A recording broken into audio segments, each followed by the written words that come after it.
Welcome viewers. We are doing a new lecture series on Introduction to Philosophy under the special segment of Symbolic Expressions. We have with us Ms. Manisha Sharma, who is going to interpret my lectures in sign language. And I am Surbhi Unyal. I teach philosophy at Hansraj College, University of Delhi. So as I was telling you that we are going to do this new series on Introduction to Philosophy, where we are going to know what is philosophy, what are the various concepts that are there in philosophy, what are the different branches of philosophy.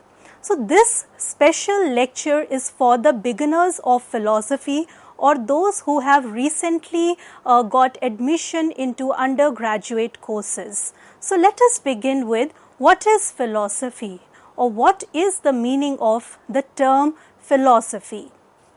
So the term philosophy comes from the Greek word philosophia, where philo means love and sophia means wisdom, and philosophia together means love of wisdom. So coming from the Greek term, philosophy known as philosophia means love of wisdom. The word was coined by the ancient Greek philosopher Pythagoras, who is famous for his mathematical and philosophical work. So the term philosophy can be associated to be coined by this philosopher known as Pythagoras, and he was a Greek philosopher. He used this term to distinguish himself from the wise men or sophists, because these sophists used to address themselves as wise men. So Pythagoras, in claiming that he was merely a man who could have affection or who had affection for wisdom, and he is not a wise man himself. So he is making this distinction between himself to be the lover of wisdom in contrast to the wise men, which sophists used to claim themselves to be. So in contrast to that, Pythagoras is claiming himself to be a lover of wisdom and not a wise man himself, as he believed that only God is wise. So human beings cannot be so-called wise. Therefore, he gave this definition of philosophy as the love of wisdom. And therefore, we can also say that a philosopher's ultimate goal is acquisition of wisdom or having knowledge or wisdom. Now, let us have some light on the distinction between philosophy and darshan. Darshan is usually known as Indian philosophy or darshan shastra, and often it is used synonymously as philosophy. So darshan originates from Sanskrit term drish, that literally means to see or to behold or vision or means for vision. So darshan from the Indian context has been taken from this Sanskrit term drish, which specifically means to see, and in a more elaborate sense to be vision or means of vision. So the Sanskrit saying which says that drishyate anena iti darshanam, it defines darshan as that which enables one to see. So philosophy or darshan from the Indian context can be understood in two ways. It could be either vision or it could be as a means for vision, that means that which enables one to see. And from that aspect, some philosophers see them as synonymous, while there are others who think that philosophy and darshan have certain distinctions amongst them. To see, when I am saying that darshan here means to see or vision, what do we mean to see? Do we mean seeing a table or seeing a chair? While saying that I am seeing a chair or seeing a table, does that mean I am doing philosophy? So what does seeing here really implies? So to see here means to know. So darshan means the vision to know about the real nature of anything in totality. So from that aspect they are saying to see. So darshan, which has the etymological meaning to see, is not just mere seeing, because mere seeing could be related to science, and then how are we going to distinguish science from darshan or darshan from science? So don't take darshan, which means to see, in its very literal sense. To see here or the vision here only means to, in a way, to unravel the reality or to know the real nature of anything in its totality. So from that aspect, the idea of vision or that which enables vision has been taken up in Darshan Shastra. So in Darshan Shastra, there are various schools and they are divided based on Astik and Nastik, depending on whether they believe in the authority of Vedas as a valid source of knowledge. I am not going to go into the greater details of Darshan Shastra, various schools in Darshan Shastra, and how do we make this distinction between Astik and Nastik in today's lecture, but we will be taking up these discussions in our coming up lectures. Here, while discussing about darshan, I just wanted to show that how philosophy is being understood in the West, and also how philosophy is being understood in the Indian context. So, philosophy from the Western concept is known as the love of wisdom, and philosophy from the Indian context is known as vision or that which enables vision, that is darshan. So, having that idea now, let us move on to see who is a philosopher or what is philosophy all about. So, a philosopher is a seeker, he who seeks wisdom. And philosophy can be defined as a critical pursuit for truth. A philosopher, through reasoning and critical thinking, reflects on the totality of things that they encounter without blindly accepting it. Fine. So, what is philosophy? Philosophy, you can describe it as a critical pursuit. What do we mean by the term critical? Critical is not used in a negative connotation here, because in our day-to-day life, we think that being critical is something, which is a negative thing. But in philosophy, it is critical means to be reasonable. To critically analyze means that you are able to reasonably analyze all the situations or reasonably analyze the thing in its totality.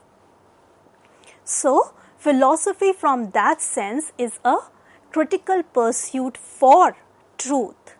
So, here you can see that, as I was explaining you earlier, that if you take philosophy from the Western concept, or even if you take philosophy from the Indian context, one thing that is common in both Indian and the Western concept is that both of them are seeking wisdom or knowledge. So it is the pursuit, and what this knowledge is for, that knowledge or this pursuit is for the truth, or you can say from the Indian concept Sat.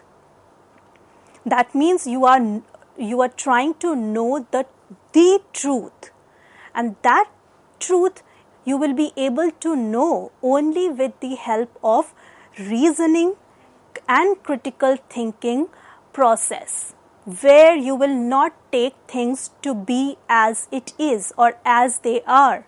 In fact, you will go deeper and you will try to analyze it more and more with the help of your reasoning or critical thinking processes, or you can also say from a logical point of view, that does it make sense, what are the things related to it, is it what it is present before us, or is it something more than that. So that is what they are trying to say here, that philosophy in that sense is a critical pursuit for truth, and this is something which is common in both Indian and the Western concept, because both of them are in a way trying to know the truth or the Sat from the Indian aspect. It can also be defined as thinking about thinking. What do we mean by thinking about thinking? Thinking about thinking means it is a second order inquiry, where there are certain thoughts that are going on in your mind, and you are trying to even analyze those thoughts that are going on in your mind, and you are thinking whether they are correct, or whether you are overthinking about something. So that is known as thinking about thinking. That means to be conscious of what you are thinking. Fine, it's not the ideal thinking which happens when you are just sitting on the sofa and something is going on in your mind without you being conscious. There are times when we keep doing these ideal thinking. So it is not that kind of thinking. It is a conscious thinking, where we are being reflective on what we are really thinking. Fine, so we are analyzing even what's going on in our mind. And from that aspect, we can then evaluate whether what we are thinking is the correct thinking, or it is the ideal thinking, or it is overthinking. So overthinking, ideal thinking are not considered to be conscious thinking or reasonable thinking. So we have to do reasonable thinking, and that is what philosophy is training us to do. That means we are able to think about our thinking, and we are being conscious that I am thinking so and so, and in that way I can evaluate my thinking. So in this sense, anyone who seeks knowledge and uses critical thinking process can be a philosopher. So it doesn't mean that only those who are studying philosophy, who have enrolled themselves into philosophy courses, will be known as philosophers. So anybody can be a philosopher, be it from mathematics or from political science or computer science, or anyone who is able to do critical thinking process can be called as a philosopher. Because when you go deeper into the fundamentals and you try to analyze things, that is what the philosophers do. They use their reasoning and critical thinking process. So from that aspect, anybody can be a philosopher. It's not necessary that only those who are studying philosophy will be called philosophers. Fine, so we need to keep in mind that philosophy is about critical thinking, it is about reasonable thinking, or it can also be called as thinking about thinking. Fine, where we are doing conscious thinking. Now, what is the aim of philosophy, or what are the fundamental questions that we deal with in philosophy?